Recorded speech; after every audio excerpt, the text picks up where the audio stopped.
ہمارے ساتھ اس وقت railway workers union open line کے مرکزی سیکرٹری اطلاعات محترم مبارک حسین صاحب موجود ہیں. آپ سے ہم انٹرنیشنل لیبر ڈے کے حوالے سے بات کریں گے اور ریلوے کے مزدور کو کیا کیا مسائل کن مسائل کا سامنا ہے, کیا کیا پریشانیاں ہیں اور ان مسائل کے حل کے لیے آپ کی یونین کیا اقدامات رکھتی ہے. تو آئیں مبارک حسین صاحب سے بات کریں. جی سر. بسم اللہ الرحمن الرحیم. جیسے کہ احسان صاحب نے میرا انٹروڈکشن کرایا, مبارک حسین, مرکزی secretary information open line railway workers union. ہمارا تقریباً 40 سال ہو گئے مجھے اس فیلڈ میں کام کرتے ہوئے, اور لیبر ڈے کے حوالے سے یہ میں کہتا ہوں کہ ہمیں اس وقت مزدور سب سے پسا ہوا طبقہ ہمارے اس معاشرے میں ہے, اور اس وقت سب سے زیادہ سہولتیں دینے کے بجائے اگر سہولتیں چھن گئی ہیں تو وہ مزدور کی چھنی ہے, کاروباری کی نہیں چھنی ہے.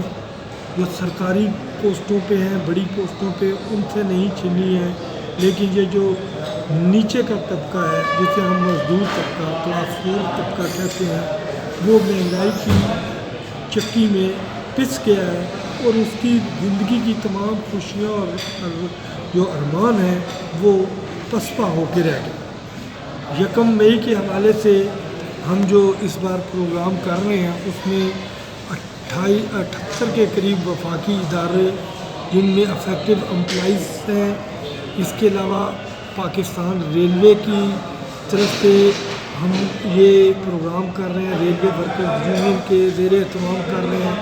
اس میں ممبران اسمبلی کو, سینٹ کو, سول سوسائٹی کے نمائندوں کو, وکلاء کو, جرنلسٹ کو, ایم پی ایس کو اور ایم این ایس کو انوائٹ کیا ہے. اور ہمارا مقصد یہ ہے کہ اس وقت جو مزدور جس صورتحال سے دوچار ہے اور جس حالات سے گزر رہا ہے اس سے حکام بالا کو آگاہ کیا جائے اور انہیں رائے دی بھی جائے اور ان سے رائے لی بھی جائے. اس سلسلے میں انشاءاللہ العزیز 1 مئی کو ہم راولپنڈی پریس کلب میں ایک بڑا سیمینار کریں گے جس میں انشاءاللہ ہزاروں مزدور اس فنکشن میں شرکت کریں گے. اور میں سمجھتا ہوں کہ پریس کلب میں اس سے پہلے کبھی بھی اتنا بڑا فنکشن نہیں ہوا. دوسری میرے گزارش میرے دوست نے یہ کی کہ ہم کیا کر رہے ہیں اور ہمارے کیا مسائل ہیں. تو ہمارے مسائل ہیں, اس وقت سب سے بڑا مسئلہ مہنگائی کا مسئلہ ہے. اس وقت سب سے بڑا مسئلہ بجلی پانی کی قیمتوں میں جو بے انتہا اضافہ ہوا ہے کہ آج ایک ملازم کی تنخواہ کا 75% حصہ جو ہے وہ بجلی پانی اور گیس کے بلوں میں چلا جاتا ہے, اور 25% جو تنخواہ اس کی بچ جاتی ہے اس سے وہ کھا پی کر زندہ رہ رہا ہے. اور اس کے بچوں کی کوئی خوشیاں جو وہ دے سکتا ہے آج قلیل تنخواہ ہونے کی وجہ سے, قلیل آمدنی ہونے کی وجہ سے آج وہ بچے خوشیوں سے محروم ہیں. آج پوری دنیا میں اگر دیکھا جائے تو میں سمجھتا ہوں پاکستان کے اندر مزدور کے جو زندگی کے احساسات ہیں وہ نہ ہونے کے برابر ہو گئے ہیں, اور آئے روز ایک نئے مسئلے سے دوچار ہوئے ہیں. کبھی کرونا کی پریشانی آ جاتی ہے, کبھی مہنگائی کی آ جاتی ہے, کبھی پیٹرول کی قیمتیں بڑھ جاتی ہیں, کبھی بجلی اور گیس مہنگی ہوتی ہے, اور یہ کہا جاتا ہے کہ جناب اس کا جو اثر ہے عام آدمی پر نہیں پڑے گا, لیکن عام آدمی پر نہیں, عام مزدور پر پڑتا ہے. اور اس وقت ہمارے ملک کے اندر 85% لوگ ایسے ہیں جس سے جب بھی کسی چیز کی قیمت بڑھتی ہے تو اس کا اثر ڈائریکٹلی ان پر پڑتا ہے. اور یہ باتیں کہہ دینا حکومتوں کا کہ جناب اس سے ایک عام آدمی کا نہیں, ان کی صحت پر تو کوئی اثر نہیں پڑتا, چاہے وہ سیاستدان ہیں, چاہے ممبران اسمبلی ہیں, چاہے وہ مزید اس پر جو بیٹھی ہوئی ہے بیوروکریسی بیٹھی ہوئی ہے, اور جو لوگ جہاں بیٹھے ہوئے ہیں, اثر ہمیشہ مزدور طبقے پر پڑتا ہے. اس وقت ہماری جو کھانے پینے کی چیزیں ہیں وہ سبزی کے ریٹ وغیرہ کہاں جا رہے ہیں, آج ہم ٹرانسپورٹ استعمال نہیں کر سکتے. ایک عام مزدور اپنے بچوں کو کہیں لا لے جا اس وجہ سے نہیں کرتا کہ ٹرانسپورٹر جو کرایہ لے رہے ہیں آج تو گاڑیوں کے اندر کرایہ نامہ بھی نہیں لگا ہوا. میرے بار بار کہنے کے باوجود سیکٹری RDA صاحب سے بھی میں نے یہ گزارش کی ہے کہ یہ نہیں کہ یہ پنڈی کا حال ہے. میں چیف منسٹر صاحب محترمہ مریم نواز صاحبہ سے بھی یہ بات کہنا چاہتا ہوں, پرائم منسٹر صاحب میاں شہباز شریف صاحب سے بھی یہ کہنا چاہتا ہوں کہ خدارہ ٹرانسپورٹ کے کرایوں کے لیے سیکٹری RDA کو کہیں کہ وہ نوٹس جاری کرے, اور جب پیٹرول کی قیمت کم ہوتی ہے تو کرائے کم کیے جائیں, اور اگر پیٹرول کی قیمت بڑھتی ہے تو آپ اس وقت بڑھانے کے لیے فوراً اقدام کرتے ہیں.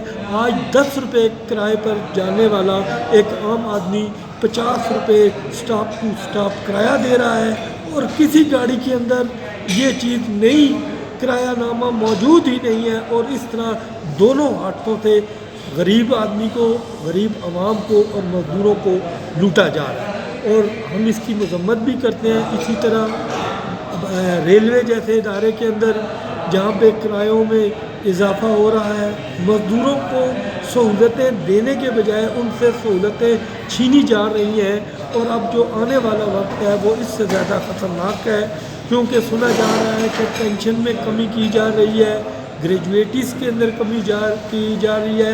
حکومت اپنے مالی وسائل اپنے پورے کرنے کے لیے مزدوروں کی گردن پر چھری چلا رہی ہے, جو سراسر غلط ہے. اربوں ڈالر مل چکے ہیں پاکستان کو مختلف اداروں کے ذریعے, ایشین بینک کے ذریعے, ورلڈ بینک کے لیے. کیا ہماری قوم, ہمارا مزدور, ہمارا ہر آنے والا بچہ ہمیشہ ورلڈ بینک کو سود دیتا رہے گا, اور ہمارے حکمران ان سے معاہدے کر کے ہماری قوم کو, ہمارے مزدور کو, ہمارے بچوں کو کس حد تک بیچیں گے؟ آج ریلوے میں پانی کے پینے کے لیے میسر نہیں ہے کالونیوں کے اندر, آج ہمارے بچوں کے پارک نہیں ہیں, ہمارے فلٹریشن پلانٹ خراب ہیں, ہمارے کوارٹروں کی چھتیں ٹپکتی ہیں, اور ہم سے 5% تنخواہوں سے جو کاٹا جاتا ہے وہ مزدوروں کے بجائے افسر شاہی کے مکانوں میں لگتا ہے. مزدوروں کو 10 سال پیسے لینے کے باوجود کبھی سیمنٹ کا کوئی ایک توڑا بھی نہیں ملتا کہ وہ اپنی چھت کو بہتر کر سکیں. وہ جو کچھ کرتے ہیں اپنی ذاتی جیب سے کرتے ہیں. اور مزدور ڈے کے حوالے سے جو بات کہنے کی ہے کہ ریلوے کے اندر افسر شاہی کی تعداد بڑھتی ہے, مزدور کی تعداد کم ہو رہی ہے. کل ایک پوسٹ پر جہاں ایک افسر کام کرتا تھا آج وہاں 4 کام کر رہے ہیں, اور جہاں پر 4 مزدور کام کرتے تھے وہاں پر آج 1 مزدور سے کام لیا جا رہا ہے. اس کا ذہنی سکون تباہ کر دیا گیا ہے. اس کے گھر کے اندر بجلی, پانی, گیس کے مسائل ہیں, اس کے بچوں کی تعلیم کے مسائل ہیں. آج صحت کا مسئلہ سب سے زیادہ سنگین صورتحال اختیار کر دیا گیا ہے. پرائیویٹائزیشن کے نام پر اسپتالوں کو پرائیویٹ کیا جا رہا ہے, ریلوے کے اسکولوں کو پرائیویٹ کیا جا رہا ہے, ریلوے کی ٹرینوں کو پرائیویٹ کیا جا رہا ہے, جس پر پاس پر ہمیں حق تھا کہ ہم گاڑی پر سفر کریں. آج ہمیں پاس ضرور دیتے ہیں لیکن سیٹ نہیں دیتے, کیونکہ پرائیویٹ گاڑیوں کی اپنی پالیسی ہے. وہ ریلوے ملازمین کو نکال دیتے ہیں, گاڑیوں سے اتار دیتے ہیں, وہ اپنی بہنوں بیٹیوں کے ساتھ بیٹھے ہوتے ہیں اور انہیں یہ کہہ دیتے ہیں کہ یہ گاڑی پرائیویٹ ہے, آپ نہیں سفر کر سکتے, کسی دوسری گاڑی میں جائیں. میری پہلی گزارش وزیر اعظم صاحب سے یہ ہے کہ تمام ملازمین کو سکیل وائز ان کی تنخواہوں میں کم از کم اس بجٹ میں 50 سے 100% اضافہ کیا جائے, ہاؤس رینٹ میں اضافہ کیا جائے. ہیلتھ کے لیے کہا جا رہا ہے کہ میڈیکل الاؤنس ختم کیا جا رہا ہے. اگر آپ میڈیکل الاؤنس ختم کرنا چاہتے ہیں تو جو سرکاری اداروں کے اسپتال ہیں تمام اخراجات ان اسپتالوں کے ذمہ ہونے چاہیے, جو دنیا کا قانون ہے, جو سرکاری اداروں کا قانون ہے, اس قانون کے مطابق یہ کام ہونا چاہیے. اور آج جو پریشانی کی بات ہے, ہم 1,62,000 ملازمین سے کام کرتے تھے اور آج وہ صرف 65,000 رہ گئے ہیں. کام بڑھ گیا ہے, مزدور کم ہو گئے ہیں.